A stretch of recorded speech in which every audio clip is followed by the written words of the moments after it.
Tapi ngomong-ngomong nih berarti udah fix nih Mas Kaisangnya pergi ke Jawa Tengah? Walau alam. Pokoknya saya ini ibarat diri saya ini kunci Inggris, kunci pas. Jadi mau dia baut ukuran 10, ukuran 5, ukuran 8, saya bisa dipasin. Jadi kalau Mas Kaisang misalnya kemari, insya Allah kalau dipercaya saya dampingin.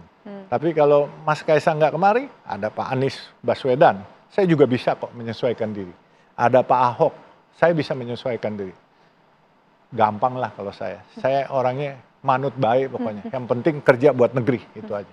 Tapi agak menarik nih statement Mbak Alun barusan. Kalau sama Pak Anies saya juga bisa. Berarti nih ada wacana bahwa Pak Anies bersama dengan Mbak Alun juga? Saya sahabat baik, sama Pak Anies saya sahabat baik, sama Pak Ahok saya sahabat baik. Loh kita harus mulai dong, bahwa kita bersaing bukan harus jadi bermusuhan.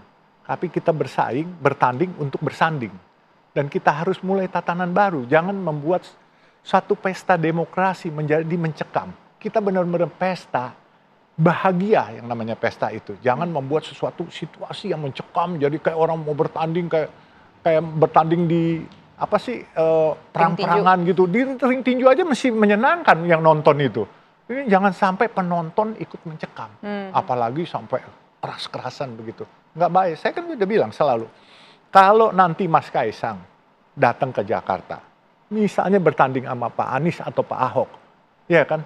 Kalau misalnya Mas Kaisang sama saya, kalau kalah, kami siap jadi penasehat Pak Anies atau Pak Ahok.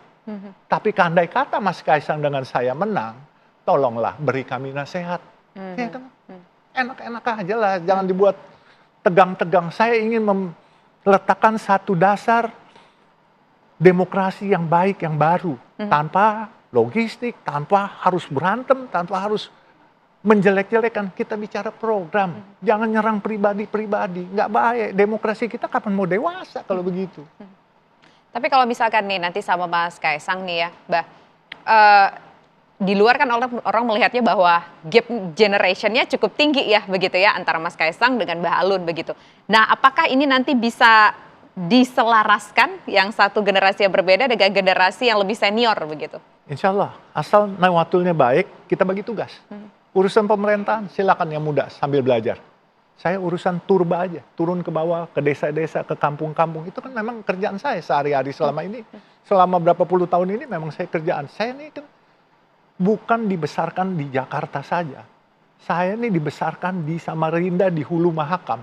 Jadi dari desa ke desa kita pakai sampan udah biasa. Apalagi di kota begini desanya. Jadi saya sudah berpikir kalau nanti pun misalnya jadi saya sebagai wakil, saya ingin turba ke pulau-pulau seribu itu, pulau-pulau yang terpencil itu banyak saudara-saudara kita yang nggak bisa selama ini ketemu dengan wakil gubernur atau camat-camatnya aja susah. Dan saya juga bilang, kalau nanti kita jadi, di setiap kecamatan harus ada kantor staf gubernur. Mereka tidak perlu ke balai kota ngadu pagi-pagi. Berapa ongkosnya? Diterima belum tentu. Harus di setiap kecamatan kita pakai orang-orang staf gubernur ditaruh di sana. Menerima laporan dari para warga dan warga itu terima orang-orang kita terima warga punya pagi langsung online ke kantor gubernur. Sore kita evaluasi. Yang mana yang penting segera follow up. Yang nggak penting nanti kita pikirkan. Gitu aja. Tapi nggak apa-apa ya jadi wakil untuk orang yang lebih muda begitu nggak apa-apa ya, Mbak ya? I don't mind.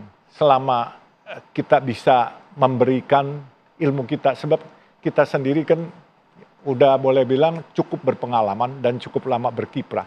Kan kita saling isi. Buat saya anak-anak muda sekarang cukup hebat-hebat. Kalau dulu motonya yang muda yang bercinta. Tapi buktinya sekarang yang muda yang berkarya nyata. Jadi menurut saya ya anak-anak muda memang perlu dikasih kesempatan. Soal siapa orangnya dikasih kesempatan silakan masing-masing bersaing nggak apa-apa kok. Dan saya selalu kepada teman-teman yang lebih muda saya appreciate. Kalau mereka lebih hebat oke, kamu hebat itu. Kita harus akui itu aja. Dan kita sebagai ya yang sudah maksudnya sudah berpengalaman tuturi Handayani aja mendorong ke depan. Oke, Mbak, ini kan masih cair ya politik saat ini menjelang didaftarkan ke KPU begitu. Kalau seandainya Mas Kaisang jadi pergi ke Jawa Tengah tidak di Jakarta, Mbak kan tetap berarti di Jakarta jadi calon gubernur Jakarta. Prefernya sama siapa sih calonnya kira-kira? Insya Allah kalau rakyat percaya, saya akan calon gubernur. Calon wakilnya siapa kira-kira yang serak sama Baba, yang bisa lah satu jalan? Saya melihat ada dua figur yang baik, yang masih muda. Karena buat saya, harus yang usianya harus lebih muda. Karena saya ingin membagi ilmu saya, menurunkan ilmu pengalaman yang saya punya.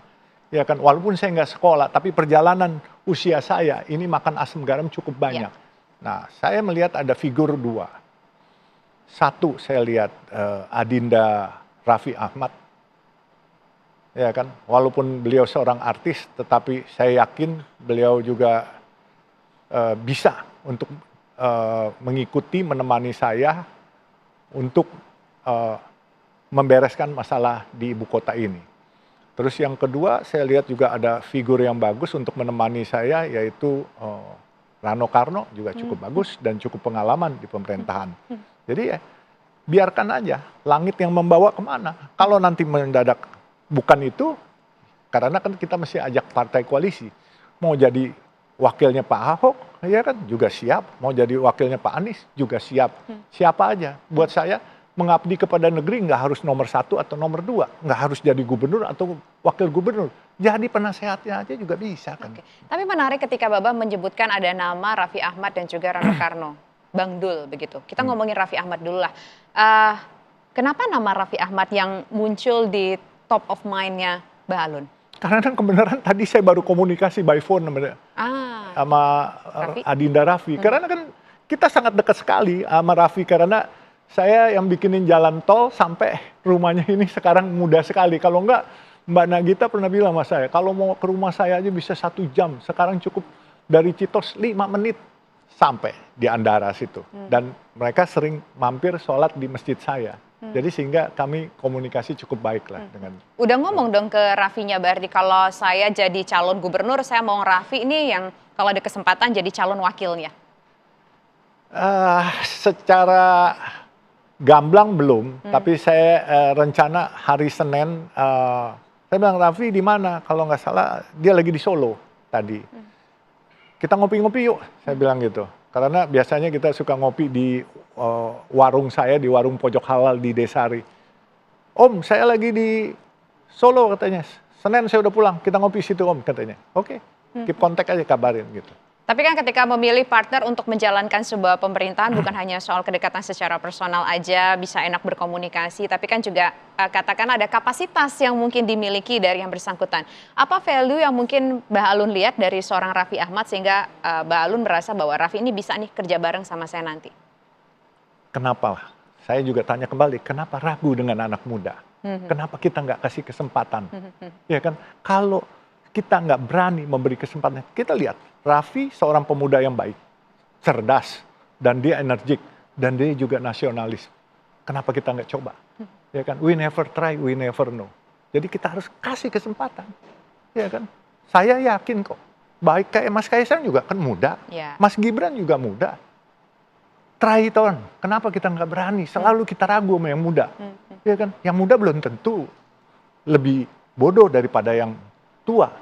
Banyak orang-orang muda yang lebih pintar daripada kita. Jadi yang sekolah tinggi, gelarnya banyak juga belum tentu lebih pintar daripada yang nggak sekolah. Kesuksesan juga. Buktinya saya cuma SMA. Ya kan? Tapi saya bisa. Punya jalan tol bertahan. Ya Mbak ya? Bukan jalan tol itu pemerintah yang punya Mbak. Kami cuma mengelola. Ya betul. Gitu. Jadi makanya orang kan berpikir jalan tol kami yang punya. Kami yang bangun, kami yang kelola. Nanti kalau sudah selesai kami kembalikan lagi kepada negara. Gitu. Apa mungkin tingkat keterkenalan dari yang bersangkutan seorang selebritis punya banyak ribuan ataupun jutaan pengikut atau followers, Bang? Enggak, saya lihat Mas Raffi itu orangnya humble. Kedua, cukup cerdas. Kadang-kala saya kalau komunikasi cepat sekali nangkepnya. Oh iya. Jadi banyak hal sih. Jadi makanya kalau Mas Raffi mau, ya lebih bagus menemani saya. Tapi kalau Mas Raffi nggak mau, Mas Rano Karno juga boleh. Siapa aja kan boleh. Ya kan? Nanti kalau Mbak pilihin juga boleh. Saya gampang Kak. Saya nggak punya kapasitas, Mbak, untuk memilihkan calon wakil gubernur begitu. Ini cukup menarik, pemirsa, ada nama Raffi Ahmad yang berada di top of mind-nya Mbak Alun kalau seandainya nanti menjadi calon gubernur Jakarta. calon wakilnya nama Raffi Ahmad muncul. Kemudian ada nama Rano Karno. Kenapa pula nama Rano Karno? Apa yang dilihat pemirsa? Sesaat lagi kita akan bahas, tetap bersama kami di One on One.